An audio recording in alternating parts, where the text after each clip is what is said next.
दोस्तों नमस्कार, स्वागत है आपका यूट्यूब चैनल एबी टेक में। आज है 23 सितंबर 2022 और जान लेते हैं आज की महत्वपूर्ण खबरें जो आज के प्रमुख समाचार पत्रों पर छाई हुई हैं।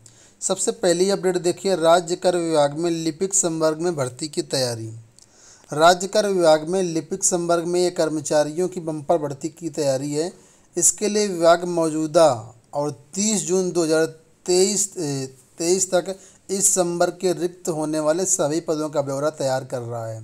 इस संबंध में डिप्टी कमिश्नर ने सभी जोन के अपर आयुक्तों को एक सप्ताह में रिक्त पदों की सूचना मुख्यालय को उपलब्ध कराने के निर्देश दिए हैं। चालकों के पदों का भी ब्यौरा भेजने को कहा गया है। ठीक है, तो आप लोग जानते होंगे प्रदेश में जीएसटी लागू हो जाने के बाद विभागीय कामकाज का दायरा काफ़ी बढ़ गया है। इससे लिपिकी संवर्ग समेत अन्य अराजपत्रित श्रेणी के कर्मचारियों की संख्या काफ़ी कम हो गई है। पहले से भी विभाग में लिपिकी संवर्ग के 245 से अधिक पद रिक्त हैं। 245 से अधिक पद रिक्त हैं और जो 30 जून 2023 तक रिक्त होने वाले सभी पदों का विवरण मांगा गया है और इसके बाद इन पदों पर भर्तियाँ की जाएंगी।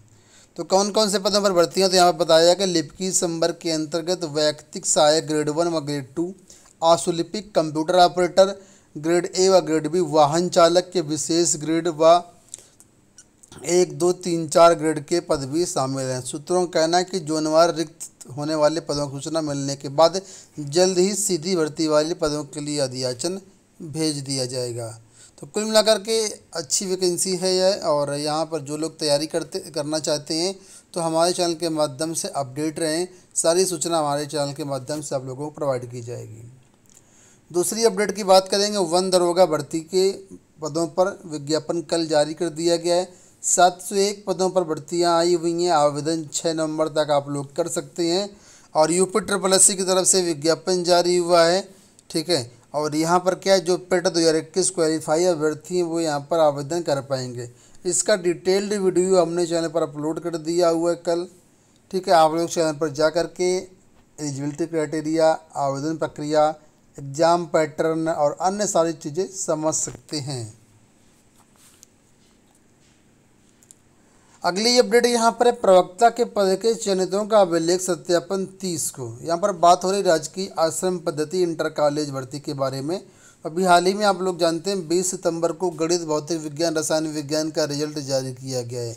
91 अभ्यर्थियों का इसमें चयन किया गया। तो इन सभी अभ्यर्थियों का जो डॉक्यूमेंट वेरिफिकेशन होगा वो 30 सितंबर को करवाया जाएगा। अब आप लोगों को डॉक्यूमेंट वेरिफिकेशन में जाने से पहले आयोग की वेबसाइट में जा कर के जो प्रपत्र हैं उनको डाउनलोड करना है और निर्धारित फॉर्मेट में उनको भर करके आपको ले जाना है। सारी जानकारी कल के वीडियो में हमने आपको दे दी थी, नोटिस के माध्यम से आप इसको समझ सकते हैं। बात करेंगे पीसीएस को लेकर के। पीसीएस 2022 के मुख्य परीक्षा 27 से प्रस्तावित है।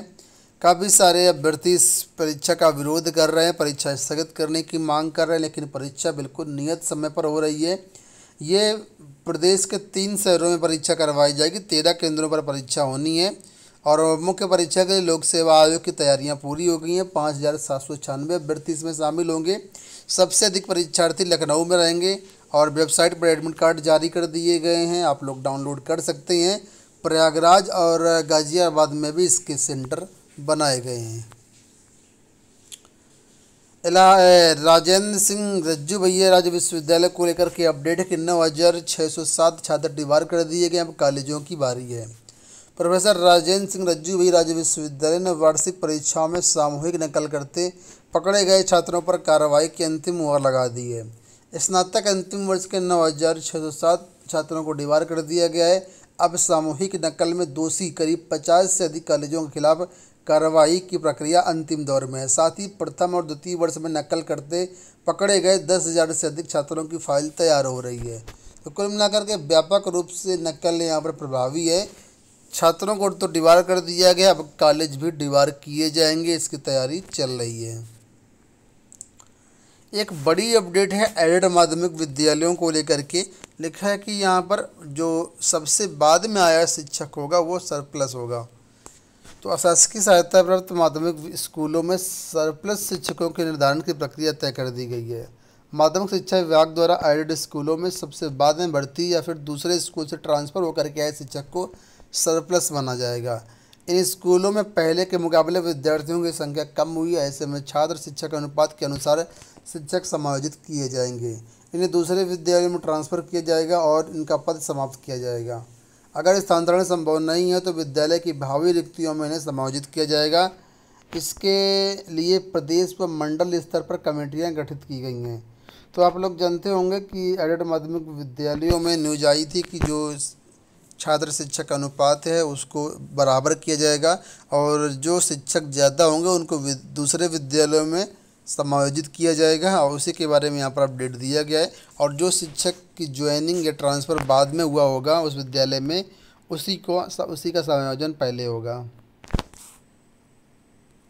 उत्तर प्रदेश माध्यमिक शिक्षा सेवा चयन बोर्ड से अपडेट है।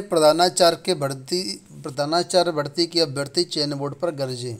यहाँ पर तस्वीरें देख सकते हैं। लिखा है कि उत्तर प्रदेश माध्यमिक शिक्षक संघ के बैनर तले प्रधानाचार्य भर्ती 2013 के अभ्यर्थियों ने परिणाम जारी करने की मांग को लेकर के माध्यमिक शिक्षा सेवा चयन बोर्ड पर प्रदर्शन किया।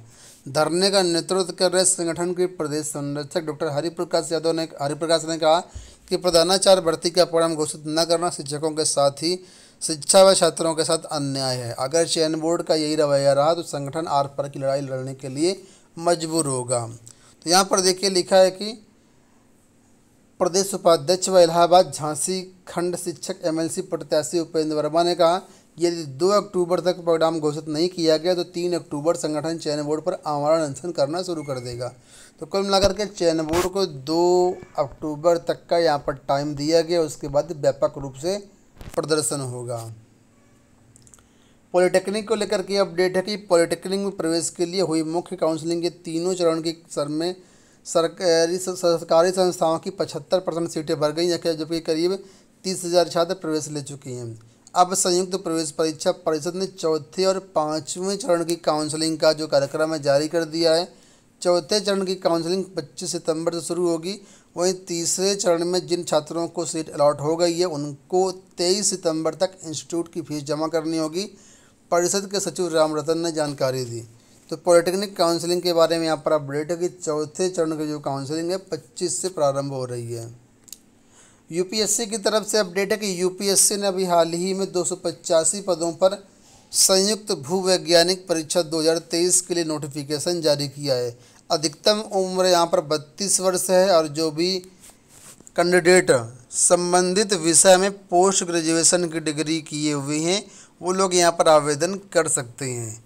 बाकी डिटेल्स के लिए आप लोग upsconline.nic.in पर जा सकते हैं। 11 अक्टूबर ऑनलाइन आवेदन करने की लास्ट डेट रहेगी।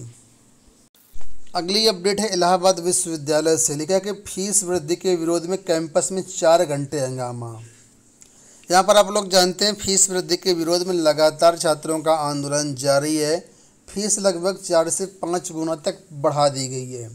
ठीक है, तो यहाँ पर देखिए कल क्या हुआ, प्रतियोगी छात्रों ने प्रतीकात्मक अर्थी निकाला तो पुलिस ने इनको रोका, झड़प भी हुई और इसी में क्या एक छात्र ने जो यहाँ के चीफ प्रॉक्टर हैं उन पर लात मार दिया।